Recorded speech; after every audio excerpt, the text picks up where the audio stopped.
morning, PotCoins. Today is really hot and I didn't feel like wearing a tie. And it's also Sunday, 20 July 2014. We are currently on block 35, 57, 59 of the Pot chain. Here's what's been going on this week.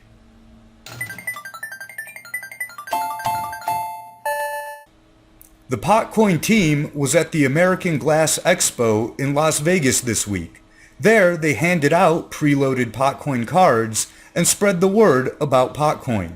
The official report from the PotCoin site is that they made connections with business owners and potential investors.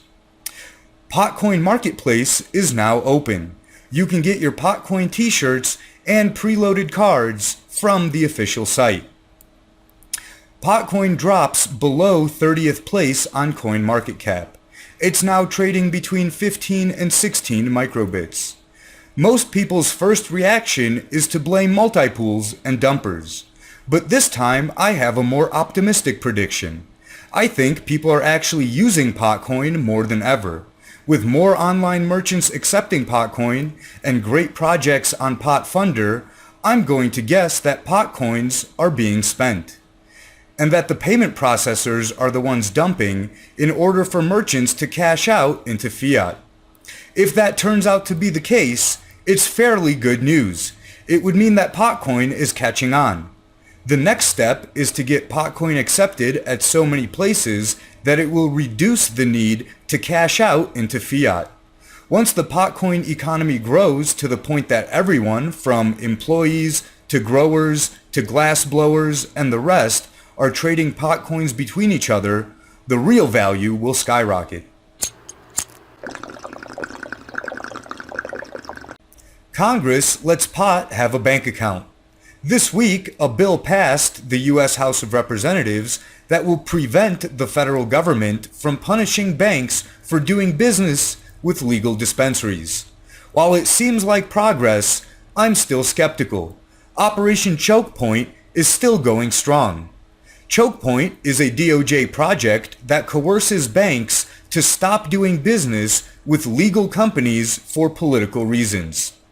William M. Isaac, former chairman of the FDIC, said, "Operation Choke Point is one of the most dangerous programs I've experienced in my 45 years of service as a bank regulator, bank attorney and consultant, and bank board member. Operating without legal authority and guided by a political agenda, unelected officials at the DOJ are discouraging banks from providing basic banking services to lawful businesses simply because they don't like them. So just because it's against some new law for the government to prevent banks from doing legal business with dispensaries doesn't mean they won't prevent banks from doing business with dispensaries. Keep in mind that laws don't apply to the government.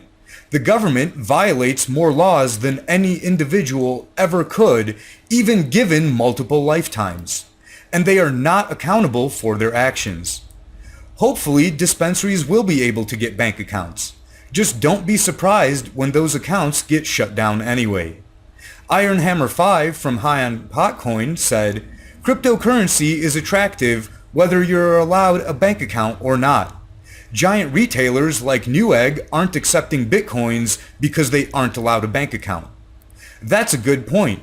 And since cryptocurrencies are the way of the future, I don't think the ability to get a bank account will turn anyone away from PotCoin.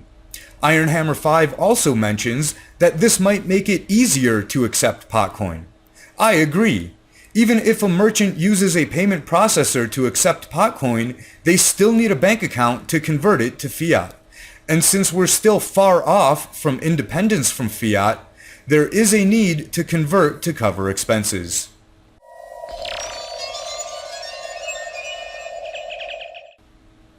New York sucks. For anyone unfortunate enough to live there, I'm truly sorry, and I hope you can escape as soon as possible.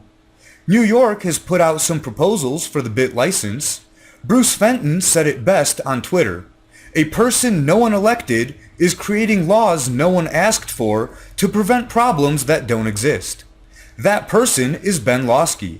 He is currently the Superintendent of Financial Services for New York, but that title will soon change to Worthless Leech Douchebag for New York. Lawsky said, "We have sought to strike an appropriate balance that helps protect consumers and root out illegal activity without stifling beneficial innovation." However, his proposal will do nothing for consumers. It will create illegal activities and kill any hopes for innovation, at least coming from New York. This proposal is open to public comment for 45 days. Everyone should recruit their best and worst trolls to spam those comments. Sorry, mid-grade or average trolls. This one isn't for you. Just stick to annoying your Facebook friends with stupid comments. There is one thing I found interesting in the proposal. Any company operating in cryptos needs to prove solvency and hold 100% reserves. I think this needs to get immediately applied to fiat banks and Wall Street. If it happened today, the dollar would collapse tomorrow, since none of the fiat traders have ever been solvent. Journalist Michael Krieger wrote, "New York can and should be punished by entrepreneurs for its statist policies." Dell is now the biggest company to accept Bitcoin. Michael Dell tweeted that customers can spend Bitcoins immediately, and Dell has partnered with Coinbase as their payment processor. They are currently offering discounts on Alienware brand hardware if bought with Bitcoin. The race is on for a bigger company to accept Bitcoin. Most hopeful consumers believe it will be Amazon.com. I would be more surprised if Amazon doesn't accept Bitcoins before the Christmas shopping season. I actually expect them to start accepting Bitcoin by the time school shopping season starts. There's no reason to wait for the patron saint of fourth quarter earnings to have his birthday.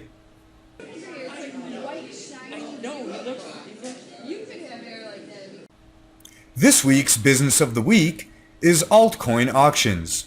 They are an eBay-type auction site that works in altcoins, and now PotCoin is an option.